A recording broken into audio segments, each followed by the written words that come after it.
Alright, welcome back, guys. We've made a little bit of progress on the Fox. We've got the fenders back on. She ain't the best looking car, but I like her, so that's what matters. We tucked what wires we could. Things don't look the greatest underneath here, but did what I could. Trying to get this motor in here, having a little bit of issues with room management. As you can tell, we're still missing a radiator. We've got a couple seats in it now that I got out of my wife's car when I did the interior swap. We got the center console painted up. We got the shifters in. Got the dashboard in. Got different door panels in. They're not in the greatest shape, but they still look good. And they're a lot better than what I had. So still need to get the bezels for my window buttons. But she's come a long way. And one of the things we've been missing is that. We got us a radiator now. Luckily, I have friends and family who, for whatever reason, like me a lot. For my birthday, a good friend of mine, Dom, hooked me up with a radiator and some hydroboost lines. Those are two of the main things we've been missing. So now that we've got those, we can continue forward progress on this, get those buttoned up, and then hopefully we can be driving the car here real soon. So I'm going to work on unboxing these things, putting it together, and I'll get back with y'all shortly. Alright, so we've got her unboxed now. Got us a brand new radiator. All shiny. So, after looking at this being shiny, I decided there was no way I was going to put the rusty radiator support brackets back in. So, took them to my little Harbor Freight blast cabinet, blasted them down, painted them up. Yeah, it's going to look out of place underneath the dirty hood, but didn't feel like putting a rusty object against a nice shiny radiator. So we're going to get this kind of set in place, get everything bolted in, see what she does. What's up, guys? Welcome back. Hope everybody's doing healthy. When we last cut off the video, which will probably be at the beginning of this one, I'd had some issues with the hydroboost lines. But specifically, this one right here. I'd ordered the lines, trying to get all new lines and everything in so I could get the system wrapped up, closed up, get some fluid in it, and hopefully was taking a test drive. Well, when I realized that part was too small, I wasn't quite sure why. So what we ended up doing is I spent hours and hours online looking through forums, looking through different part stuff, thinking, is the part wrong? Well, turns out I was wrong. I thought everything for this car was a 2004. Well, that line's for 2004. The problem is, it's a 2003. May 14th, 2003 is a cutoff date. For the 2004, that line has a 16mm end on both ends, whereas the 2003 pre-production date of 5/14 of 2003 has a 16 on one and an 18 on the other. So we went to the store and bought this part. So we're going to try to put it on there. Hopefully this solves that problem.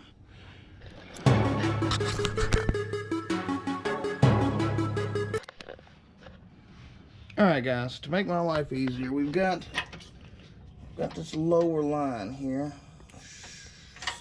Make sure I can get to you where you can see it, where it goes into the power steering pump. Now, I could sit there and I could fight that pulley, you know, trying to get a wrench behind it, or we can do something as simple and take a moment to learn as just pulling it. All we have here is just your basic pulley puller. You can get it from any auto parts store, anything like that. So you've got, in order to pull it, you've got these three pieces, and then you've got this here sleeve. So what we want to do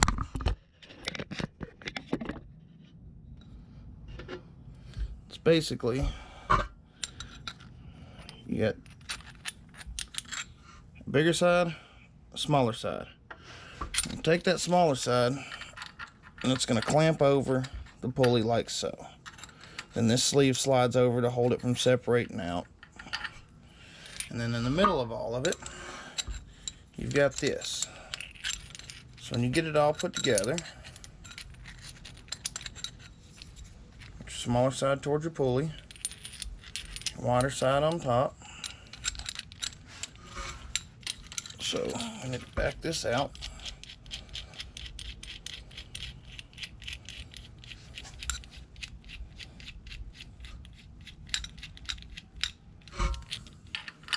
I'll get that clamped over the pulley. Hold that there. I'm going to run this in until it kind of self-tightens up. Alright, so we can see it's holding itself there. Size we got. Might take me a couple times on the sizes.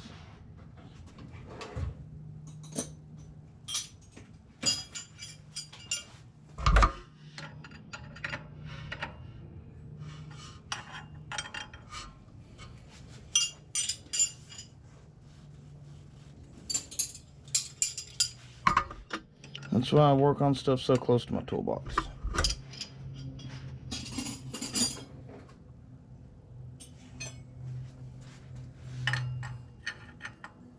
Alright. We're going to hold that inside one. All we want to do is we want to thread this rod down through the middle of it so that way it'll pull that pulley off.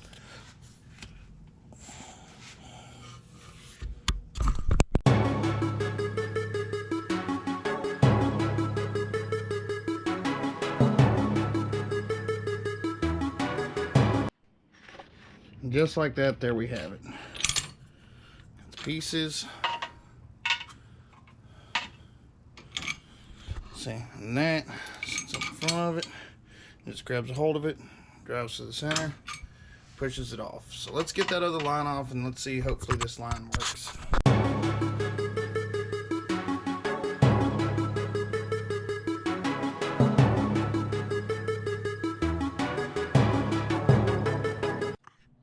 Alright guys, and there we have it.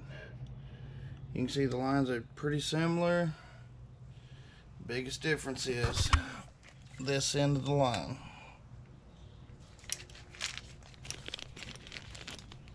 You can tell that one of those is slightly larger. And that's what we need. So let's get it set in here and see if she does.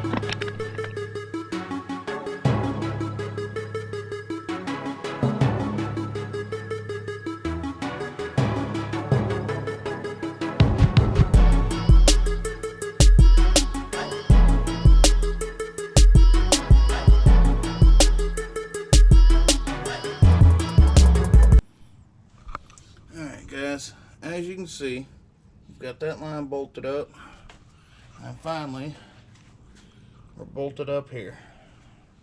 So now we got to get the pulley reinstalled on the pump. These are the parts we use to take it off. This is what we're going to use to put it back on. If you'll notice, I'm not sure if you'll be able to pick it up on this or not, but inside the power steering pulley are threads. Or power steering pump, sorry, are threads.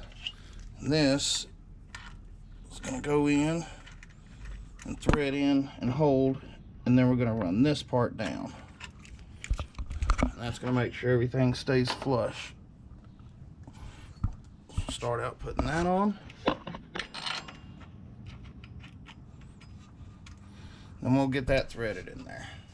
So let's get that on and then we'll get back out.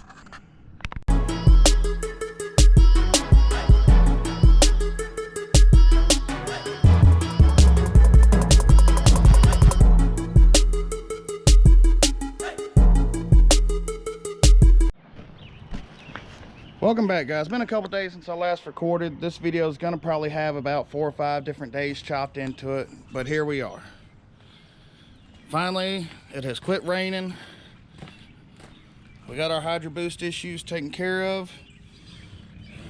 Created a little brass barb T fitting for the return setup. There's water everywhere because we got water in the system to see what we can do, and hopefully we have no leaks, and then we'll swap for coolant. We put in this bracket we found, this T bracket we found in the shelf, and so that way we can bleed the system out. Still got small things, you know, O2 sensors will need to be plugged in, so the exhaust is going to be kind of loud, but we have functioning brakes, so let's try it, see what happens.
guys. So my other camera died, but I did get a little bit of road footage. We took the car, put some miles on it. She does still have work to go, so no, it's not like I'm finished. But what we have managed to do in just a little bit of time, I started this 2017, I think, taking it apart. But as you can see, she's intact. We did get some miles. She's still ugly, but she's mine. So I'm in this video off here. Like I said, it's probably a compilation of a bunch of different days. Having to be back at work kind of cut into car working time. So, but only way I can afford to work on cars is by going to work. So I hope y'all have enjoyed this. I'll get back more content here shortly.